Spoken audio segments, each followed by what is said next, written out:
নমস্কার, আমি তিনাঞ্জন টিএসএনএম নিউজে আপনাদের স্বাগত। আমাদের বিশেষ অনুষ্ঠান তুমি বলবে আমি শুনবো, এতে আমরা কিছু বলি না, এতে বলে সাধারণ মানুষ, এতে বলে প্রশাসন। আমাদের মাধ্যমে বার্তা বিভিন্ন জায়গায় পৌঁছে যায়। আজ যে খবর দেখাবো খুব অদ্ভুত খবর, শুনে খুব অদ্ভুত লাগবে।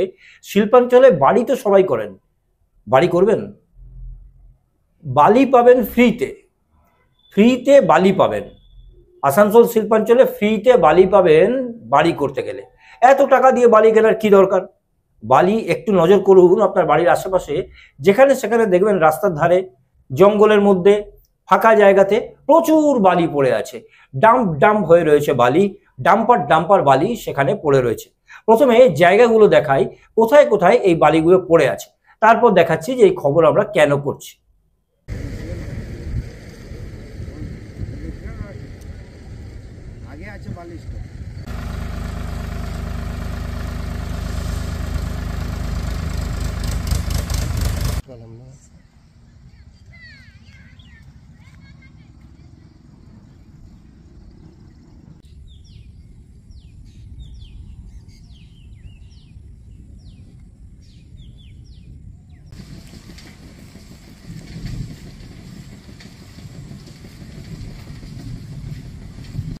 মাত্র কদিন আগে আমরা বেশ কয়েকজন বালি কারবারির নাম দেখিয়েছিলাম এবং বলেছিলাম যে বিস্তারিত খবর কদিন পরে আসছে। দেখুন, প্রকাশ্য দিবালোকে ট্রাক্টরে বালি যাচ্ছে। সরকার বলছে মনসুনের সময় নদী থেকে বালি উত্তোলন করা যাবে না, একদম ঠিক। কিন্তু বিভিন্ন জঙ্গলে, বিভিন্ন রাস্তায়, বিভিন্ন জায়গাতে বালি পড়ে আছে প্রচুর, এবং ট্রাক্টরে করে যাচ্ছে। সেই ট্রাক্টরে কোনো কাগজ নেই, সেই ট্রাক্টরে বালির কোনো কাগজ নেই, বালির কোনো কাগজ নেই, এবং কোথা থেকে বালি আসছে, কোথায় যাবে তার লিখিত কিছু নেই। বালি কার? অদ্ভুত বিষয়, শিল্পাঞ্চলে বেশ কিছু নামে নামে বালি চলছে। আমরা নিজেরা কিছু বলি না, আমাদের বিশেষ অনুষ্ঠান তুমি বলবে আমি শুনবোতে প্রথমে শুনুন যারা ট্রাক্টর চালাচ্ছে। অবশ্যই তারা কিন্তু তাদের মুখ প্রকাশ করতে বারণ করেছে, যে কারণে আমরা তাদের মুখ দেখাবো না, কিন্তু আমরা শোনাবো যে তারা কার বালি বলছে, এরা কারা। ভালো করে নামগুলো শুনুন, ভালো করে নামগুলো শুনুন। এ খবর পৌঁছেছে প্রশাসনের কাছেও, এবং সূত্রের খবর জেলা শাসক টিম তৈরি করেছে, জেলা শাসকের টিম, তারা বিভিন্ন জায়গায় অভিযান করছে, রেড করছে, এমনটাই খবর। প্রথমে সেই ট্রাক্টর চালকদের যারা বালি নিয়ে যাচ্ছে তাদের মুখে শুনুন কাদের বালি বলছে, তারা কোথাকার বালি বলছে, কোথায় যাবে, এবং বিনা কাগজে চলছে, কি হচ্ছে। মানে ঘাট থেকে না স্টক থেকে? ঘাট থেকে। ঘাট থেকে এখন বালি তোলা যায়? হ্যাঁ, কার ঘাট? হ্যাঁ, দামরা। কোথায় যাবে? তো এটা কোনো চালান ফালান দিচ্ছে? চালান নাই তো কাদের মাল এটা? এটা স্টোর লোড করলাম এখানে বেলদাড়া মাঠে। হ্যাঁ, মানে কাদের স্টোর, কাদের মালিক? কে মালিক? তো পাপ্পু। পাপ্পু কি? ওটা জানি না, জাতটা জানি না।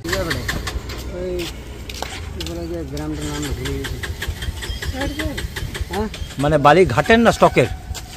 বালি ঘাটেন না স্টকের? স্টোর। কার স্টক? স্টক মানে ওখানে বালি স্টক হচ্ছে। হ্যাঁ, মানে মালিক কে? কে মালিক বলতে পারছি না, আমি এখানকার নতুন ছিল এসেছি। তো তোমাকে কে পাঠালো? আমাকে কেটি। কেটি মানে? ওর নামে কেটি। কোথায় থাকে? ও থাকে ছিল যে চেলো দে। এই বালিটা কোথায় নিয়ে যাবে? বালিটা এখানে পড়বে। চালান আছে? হ্যাঁ, চালান আছে। কই দেখি একটু। চালান টোকেন আছে। ও, তোমায় দেয়নি? না। তা এখন তো বালি বন্ধ আছে, কি করে নিয়ে যাচ্ছ? সরকার তো বলেছে বালি বন্ধ এখন।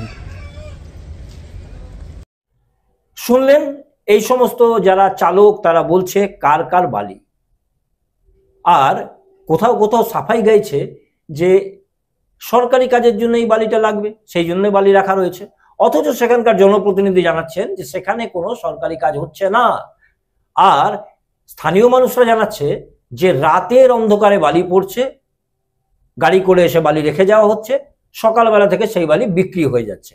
স্থানীয় মানুষরা জানাচ্ছেন, স্থানীয় মহিলারা জানাচ্ছেন এমনটাই। তাহলে রাতের অন্ধকারে বালি আসার কারণ কি?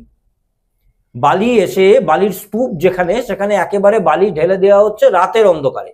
রাতের অন্ধকারে কেন করা হচ্ছে এ নিয়ে একটা প্রশ্ন উঠছে।